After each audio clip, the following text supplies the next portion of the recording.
Everyone, स्वागत है आपको मेरे चैनल शो फंडामेंटल में। आज हम स्टार्ट करने वाले हैं बायोलॉजिकल क्लासिफिकेशन। ठीक है, तो स्टार्ट करते हैं। चलिए, सबसे पहले इस चैप्टर में आपको बायोलॉजी का मतलब जितने भी हमारे आसपास की चीज़ें हैं वो सब बायोलॉजी में आ जाती हैं। तो जितनी भी लिविंग कंपोनेंट हैं, चाहे वो प्लांट हो चाहे वो एनिमल हो, प्लांट भी बहुत सारे छोटे छोटे होते हैं, एनिमल भी बहुत सारे छोटे छोटे होते हैं। कुछ ऐसे एनिमल्स होते हैं जिनको हम देख नहीं सकते, कुछ ऐसे एनिमल्स होते हैं तो बहुत बड़ी भी होते हैं। और तो वही चीज़ें पढ़नी है हमें इस चैप्टर में।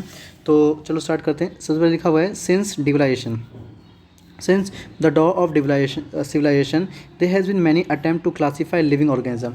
तो जब से बोल सकते हो कि लोग सिविलाइज्ड हुए हैं, मतलब लोगों ने अपना घर बनाकर अपने आसपास खेती वेती बोल सकते हो, जो भी मतलब रहना सहना मतलब रहन सहन एक फिक्स जगह रहना सहना स्टार्ट किया है, तब से लोगों ने चीज़ों को क्लासीफाई करना स्टार्ट किया है। बहुत सारे अटैम्प्ट किए हैं। तो बता रखा it was done instinctively not using criteria that were scientific. शुरुआत में ये जो तरीका था चीज़ों को क्लासीफाई करने का, वो बहुत ज़्यादा साइंटिफिक नहीं था। वो बहुत ही जो भी मन किया उस हिसाब से अपने यूज़ के हिसाब से उन्होंने क्लासीफाई कर दिया था। तो दिखा रखा है फॉर अवर यूज़ के हिसाब से फूड हो गया, शेल्टर हो गया, क्लॉथिंग हो गया। ठीक है, अरिस्टोटल वाज द अर्लीस्ट। जो अरिस्टोटल थे वो सबसे पहले साइंटिस्ट थे। वो पहले साइंटिस्ट थे जिन्होंने सिंपली मॉर्फोलॉजिकल कैरेक्टर के बेसिस पे चीज़ों को क्लासीफाई करना स्टार्ट किया था। ठीक है ना। हाँ, तो अरिस्टोटल ने सबसे पहले क्लासिफिकेशन किया था। तो उस क्लासिफिकेशन में क्या था तो दिखा रखा है, जो अरिस्टोटल का क्लासिफिकेशन था वो थोड़ा साइंटिफिक बेसिस पे था। ठीक है, ही यूज सिंपल मॉर्फोलॉजिकल करेक्टर। उन्होंने मॉर्फोलॉजिकल करेक्टर लिया, तो प्लांट को, जो भी प्लांट्स होते हैं उनको क्लासीफाई किया। तो प्लांट को क्लासीफाई किस में किया, उन्होंने प्लांट को क्लासीफाई कर दिया 3 में। वो क्या था, वो ट्री था, श्रब था, हर्ब था। तो वो उनके साइज़ के हिसाब से था। फाइनली फिर एनिमल्स को भी क्लासीफाई किया। एनिमल को किस में क्लासीफाई किया, 2 ग्रुप में। एक वो जिनके पास रेड ब्लड सेल्स हैं, और एक वो जिनके पास रेड ब्लड सेल्स नहीं हैं। तो मतलब आरबीसी है या नहीं है।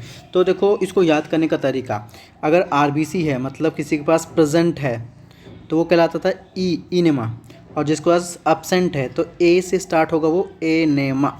क्या, एनेमा। तो याद रखिएगा कि जिसके पास प्रेजेंट होता है वो इनेमा है, और जिसके पास नहीं है मतलब अब्सेंट है वो एनेमा एनेमा। ठीक है ना। तो ये क्लासिफिकेशन थी किसकी, अरिस्टोटल की। उसके बाद आगे चलते हैं कि फिर आया 2 किंगडम क्लासिफिकेशन। तो सबसे पहले जो क्लासिफिकेशन था वो 2 किंगडम ही था। ठीक है, 2 किंगडम क्लासिफिकेशन था। तो देखो in Linnaeus time 2 kingdom classification of system with Plantae and Animalia. उन्होंने लीनियस ने 2 किंगडम में क्लासिफिकेशन किया, एक प्लांटी और एक एनिमेलिया। ठीक है ना।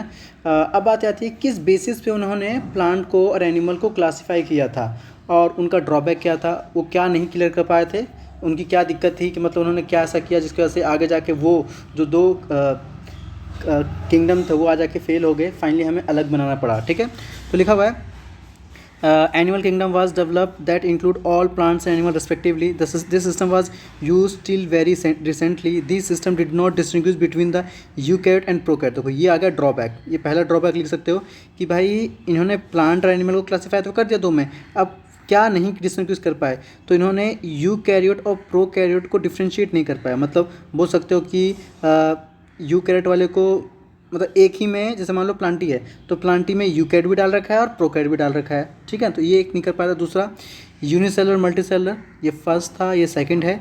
यूनिसेलुलर मल्टीसेलुलर में डिफ्रेंशिएट नहीं कर पाए थे। फिर तीसरा है ऑटोट्रॉपिक और हेटरोट्रॉपिक। तो इसमें लिखा हुआ है photosynthetic and non photosynthetic. Photosynthetic का मतलब पता है आपको, और ये फोटोसिंथेटिक और नॉन फोटोसिंथेटिक में डिफ्रेंशिएट नहीं कर पाए थे। तो आपको पता चल गया होगा कि भाई जो भी लीनियर साहब थे उन्होंने 2 किंगडम क्लासिफिकेशन किया, उसमें एक प्लांटी आता है, दूसरा एनिमेलिया आता है। फिर ऐसा क्या रहा जिसका से उनका फेल हुआ, तो ड्रॉबैक बोल सकते हो। पहला ड्रॉबैक यही है कि वो यूकैरियोट एंड प्रोकैरियोट को डिफ्रेंशिएट नहीं कर सके थे।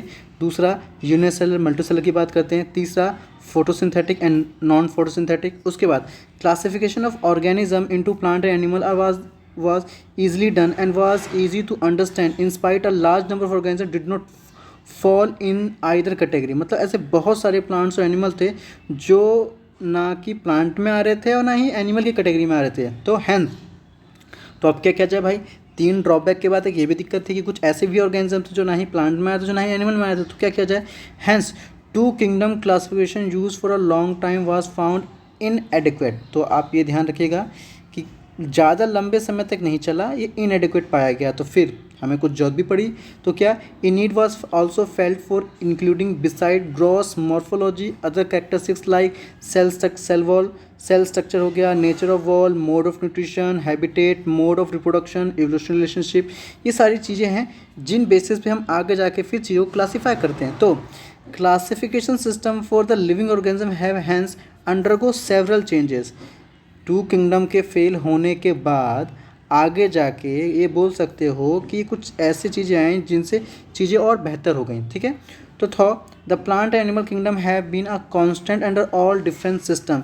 The understanding of what group organism be included under this kingdom have been changing. The number and nature of other kingdom have also been understood different by different scientists over time. हाँ जी, तो आप ये table देख लीजिए जरा। Table में क्या बता रहा है, कैरेक्टरिस्टिक्स ऑफ द 5 किंगडम। तो अभी हमने पढ़ा तो नहीं है 5 किंगडम का, फिर भी एक और देख लो कि क्या क्या आगे आगे मिलने वाला है आपको 5 किंगडम में। हमने फिलहाल 2 किंगडम पढ़ा था, एक तो प्लांटी पढ़ा था और एक एनिमेलिया पढ़ा था। अब हम पढ़ेंगे ये कि इसमें मोनरा भी होता है, प्रोटिस्टा भी होता है, फंजाई भी होता है। अब अभी जस्ट आपने लाइनें पढ़ी थी, उसमें क्या क्या लिखा हुआ था कि हम उन्हें क्लासीफाई कर रहे थे, तो किस किस बेसिस पे क्लासीफाई करते हैं। तो लिखा था सेल स्ट्रक्चर के बेसिस पे, nature of wall, mode of nutrition, habitat, mode of reproduction, evolution. ये सारी चीज़ें हैं जिन बेसिस पे हमने आगे जाके चीज़ों को क्लासीफाई करने के लिए सोचा था। ठीक है, हाँ जी। तो सबसे पहला सेल टाइप।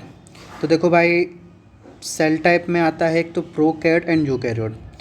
तो आपको याद रखना है कि सिर्फ मोनेरा ही ऐसा था जो कि प्रोकैरियोट था, बाकी के सारे क्या थे, यूकैरियोट एंड यूकैरियोट। अब आपको पता होना चाहिए कि प्रोकैरियोट एंड यूकैरियोट में डिफरेंस क्या होता है। देखो, प्रोकैरियोटिक ऑर्गेनिज्म ये वो ऑर्गेनिज्म होता है जिनके सेल के अंदर जो न्यूक्लियस होता है वो वेल डेवलप नहीं होता, मतलब उनके न्यूक्लियस का कंटेंट प्रॉपर कवर नहीं होता। पर वहीं अगर यूकैरियोट की बात की जाए तो उनका न्यूक्लियस कंटेंट प्रॉपर कवर होता है। आगे सेल वॉल, तो सेल वॉल अगर मोनरा की बात की जाए तो उनका सेल वॉल नॉन सेलुलर होता है, पॉलीसेकेराइड एंड अमीनो एसिड का बना होता है। प्रोटिस्टा का प्रेजेंट इन सम, कुछ में प्रेजेंट है, सब में प्रेजेंट नहीं है। फिर फंजाई में सेल वॉल तो है पर वो सेलुलोज का नहीं है। वो किसका नहीं है, वो सेलुलोज का नहीं है, तो फिर किसका होता है, काइटिन का।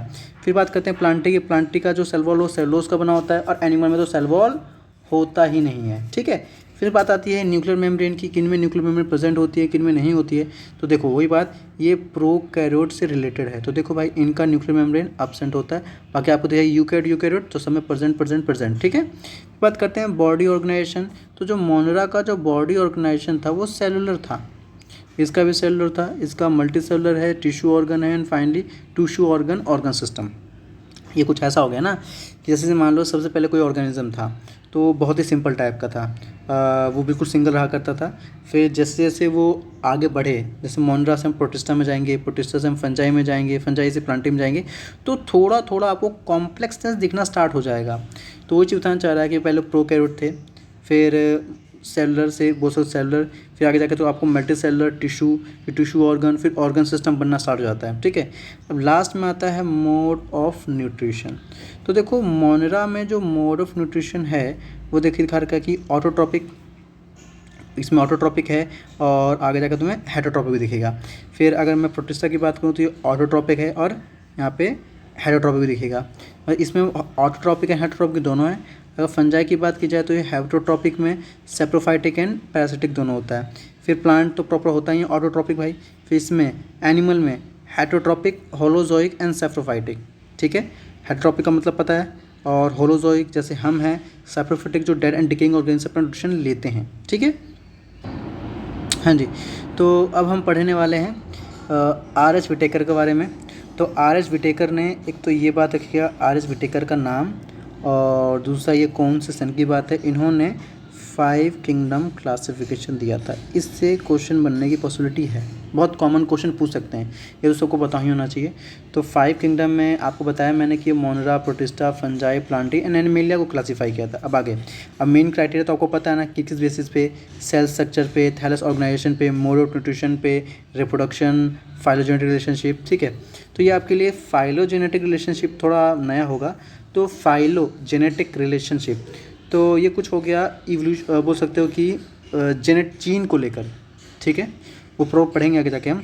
Late us look the this 5 kingdom classification to understand the issues and consideration that influence the classification system. तो बताना चाह रहा है कि हम देखेंगे कि जो 5 किंगडम है वो क्लासिफिकेशन को कैसे इन्फ्लुएंस करता है। अर्लियर क्लासिफिकेशन सिस्टम इंक्लूडेड, पहले क्लासिफिकेशन में क्या था, bacteria, blue green algae, fungi, Moses, fern, gymnosperm, angiosperm, under plant, ये सारे प्लांट्स में आया करते थे। मतलब blue green algae, bacteria, fungi, आपको पता है कि फंजाई कैसा है, मोसेस, फर्न्स, ये सब किस में आते थे, प्लांट में आते थे। अब बता रहा है the character that united this whole kingdom was that all organism included had a cell wall in their cells. मतलब बोलना चाह रहा है कि पहले प्लांटिंग में जो आ रहे थे उन सभी के लिए एक कॉमन बात क्या होनी चाहिए थी कि अगर किसी के पास भी सेल वॉल है तो वो प्लांट के अंदर है। बोल रहा है this place together group which widely different in other characteristics. I bought together the prokaryote bacteria and the blue green algae with other group which है वर यूकैरियोट। तो बोलना चाह रहा है कि कुछ ऐसे प्रोकैरियोट बैक्टीरिया हैं, मतलब बोलना चाह रहा है कि उस प्लांटिंग में आपको prokaryote bacteria and eukaryote bacteria दोनों देखने को मिलेंगे। इट आल्सो ग्रुप टुगेदर, इन्होंने क्या ग्रुप कर दिया, इन्होंने unicellular organism and multicellular organism को भी एक में कर दिया। जैसे कि एग्जांपल बता रखा है, for example Chlamydomonas and Spirogyra were placed together under algae. Chlamydomonas and Spirogyra जो कि ये यूनिसेलुलर मल्टीसेलुलर हैं, दोनों को एक में डाल दिया गया एल्गी में। तो the classification did not differentiate between heterotrophic group जैसे कि फंजाई एंड ऑटोट्रॉपिक ग्रुप जैसे कि प्लांट। तो जो भी ये इन्होंने किया था प्लांटी वाला शुरुआत में, तो वो बहुत चीज़ों को अलग नहीं कर पा रहे थे, ठीक है ना। जैसे कि बोल सकते हो कि यूनिसेलुलर मल्टीसेलुलर नहीं कर पा रहे थे अलग, ऑटोट्रॉपिक हेटेरोट्रॉपिक भी नहीं कर पा रहे थे अलग, ठीक है ना। एक बड़ी इंपॉर्टेंट बात है जो रह गई है मिस, तो देख लो एक बार कि जैसे अगर बात करूँ मैं फंजाई की, तो फंजाई का जो सेल वॉल होता है वो काइटिन का बना होता है। अगर वहीं बात करें हम प्लांट के सेल वॉल का तो सेलुलोज, तो ये भी एक डिफरेंस बोल सकते हो कि जो आगे जाके दिक्कत कर रहा था, ठीक है। आगे चलते हैं अब, हाँ जी। तो when such characteristics were considered the fungi were placed in a separate kingdom, the kingdom fungi. All prokaryotic organism were group together under kingdom Monera. जितने भी प्रोकैरियोटिक ऑर्गेनिज्म थे हमने उन्हें मोनेरा में डाल दिया। And unicellular eukaryote are placed in Protista. मतलब जैसे कि पहले तो सब प्लांटी में ही थे, पर बाद में जब 5 किंगडम आया तो जितने भी प्रोकैरियोट ऑर्गेनिज्म थे उन प्रोकैरियोट एंड यूनिसेलुलर उनको मोनेरा में डाल दिया। एंड दूसरी बात ही, अगर वो यूनिसेलुलर यूकैरियोट है, देखो मोनेरा एंड प्रोटिस्टा में डिफरेंस इस बात का है कि दोनों के दोनों, एक है प्रोकैरियोट एक है यूकैरियोट, बाकी दोनों यूनिसेलुलर ही हैं, ठीक है। Kingdom Protista has brought together Chlamydomonas cholera earlier placed in algae. शुरुआत में बोल सकते हो कि जो क्लाइमेडोमोनास था इन कॉलरा था वो किस में था, एल्गी में था, within plant and both having cell wall, इनके पास दोनों सेल वॉल होती है। With paramecium and amoeba which were earlier placed in animal kingdom. हमने पैरामीशियम और अमीबा को एनिमल किंगडम में डाल रखा। तो बताना चाह रहा है कि क्या गलतियाँ की गई थी। तो अब बाद में हमने आपको पता है कि कौन किस में है, पढ़ेंगे प्रॉपर एग्जाम्पल। जैसे कि आप मैं बता दूँ कि जो आपका अमीबा एंड पैरामीशियम है वो आपको मोनेरा में देखने को मिलेगा, ठीक है, कुछ प्रोटिस्टा में, तो दिक्कत थी। चलो, it has put together organism which in earlier classification were placed in different kingdom. This happened because the criteria for classification changed. This kind of changes will take place in future too, depending on the improvement in our understanding of characteristics and evolutionary relationship. तो बोलना चाह रहा है कि ये सब जो भी ये हुआ है वो अब जो हमने कैरेक्टरिस्टिक्स ली हैं उस बेसिस पे ही हम चीज़ों को अलग कर पाए हैं, थोड़ा इम्प्रूव कर पाए हैं, ठीक है। ओवर टाइम, जैसे टाइम बढ़ता गया, an attempt has been made to evolve a classification system. हम जैसे हम टाइम बढ़ता गया हम चाहते हैं कि भाई क्लासिफिकेशन और बेहतर हो। तो reflect not only the morphology, physiology, reproductive similarity but also phylogenetic. मतलब बताना चाह रहा है कि पहले मॉर्फोलॉजी के बेसिस पे, फिजियोलॉजी के बेसिस पे एंड रिप्रोडक्टिव के बेसिस पे हम उनके सिमिलरिटी के बेसिस पे चीज़ों को क्लासीफाई कर रहे थे, बट अब हम फाइलोजेनेटिक के बेसिस पे भी हम कर पा रहे हैं। ये फाइलोजेनेटिक का मतलब क्या है इवोल्यूशनरी रिलेशनशिप मतलब एक ऑर्गेनिज्म और दूसरे ऑर्गेनिज्म के बीच में इवोल्यूशन मतलब उनका रिलेशन कैसे थे, मतलब पहले वो आप सेम थे, बाद में उनमें चेंजेस आए, वो अलग हो गए, वो चीज़ बताना चाह रहा है। ठीक है, देखो इस चैप्टर में रही बात प्लांटी के बारे में प्रॉपर और एनिमेलिया के बारे में, वो नहीं पढ़ने वाले हम। ठीक है, इस चैप्टर में हम शुरुआत के बोल सकते हो मोनरा प्रोटिस्टा के बारे में पढ़ेंगे। तो चलो स्टार्ट करते हैं सबसे पहले मोनरा के बारे में। तो मोनरा, तो मोनरा में ये जो भी टॉपिक है ये मैं आपको सेकंड पार्ट में देने वाला हूँ। ठीक है,